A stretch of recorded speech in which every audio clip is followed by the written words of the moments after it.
Australia বনাম ইজিপ্টের ম্যাচে ultimately এখানে আপনি দুই দলকে সমানভাবে জাজ করতে হবে। দেখেন অস্ট্রেলিয়া যেভাবে খেলে আসছে তারা আলটিমেটলি তাদের গ্রুপে তারা সেকেন্ড হয়ে এসেছে। ইজিপ্টও তারা তাদের গ্রুপে যথেষ্ট ভালো খেলেছে। তারা লাস্ট ম্যাচে ইরানের সাথে ড্র করেছে, তারা বেলজিয়ামের সাথে ড্র করেছে, অ্যান্ড তারা নিউজিল্যান্ডের সাথে ম্যাচটা জিতে নিয়েছে। তো সেই জায়গা থেকে আলটিমেটলি তারা যথেষ্ট ভালো খেলেই কিন্তু এ পর্যন্ত এসেছে। অ্যান্ড তারা এখন পর্যন্ত যেভাবে খেলছে অ্যান্ড অস্ট্রেলিয়া যেভাবে খেলছে, সো আপনি এখানে একটা ভালো ফাইট দেখবেন।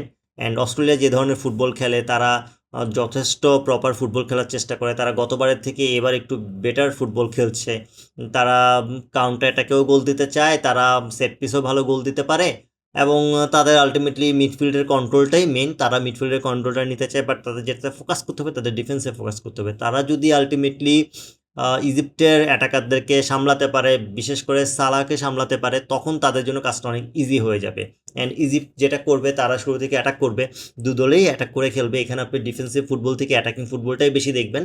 আবার আপনি যদি এমনও দেখেন যে নকআউট স্টেজ যেহেতু 90 মিনিটের আশেপাশে যে দুই দলেই ডিফেন্সিভ ফুটবলটা খেলতে পারে, বাট এখানেও আলটিমেটলি দুই দলের টার্গেট থাকবে 120 মিনিটে বা টাই ব্রেকারে ম্যাচটা নিয়ে যেতে।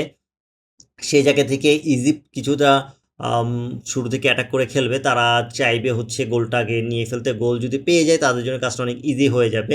অ্যান্ড এই ম্যাচটি ভালো ফাইট হবে এটা বলা যায়। এই ম্যাচে আলটিমেটলি দুই দলকেই আপনি দেখবেন সমান তাহলে তারা অ্যাটাক করছে, তারা একসাথেই অ্যাটাক থেকে শুরু করে ডিফেন্সিভ ফুটবল দুটাই খেলছে, কাউন্টার অ্যাটাকেও ফোকাস করবে, তারা মিডফিল্ডের কন্ট্রোল নিতে চাইবে। তো এখানে অনেকটা সমানে সমান লড়াই হবে এটা বলাই যায়। অ্যান্ড এখানে আপনি কোনো দলকে খুব বেশি এগিয়ে রাখবেন সেই সুযোগটা নাই। অ্যান্ড আমি যদি দুই দলের দুর্বলতার কথা বলি, দুই দলেই আলটিমেটলি যেটা হচ্ছে লং টাইম যখন একসাথে খেলতে যায় ডিফেন্সটা ঠিক রেখে, তখন আসলে তারা গোলটা কনসিড করে ফেলে। সো তারা যারা আগে গোল দিতে পারবে তারা আপার হ্যান্ডে থাকবে।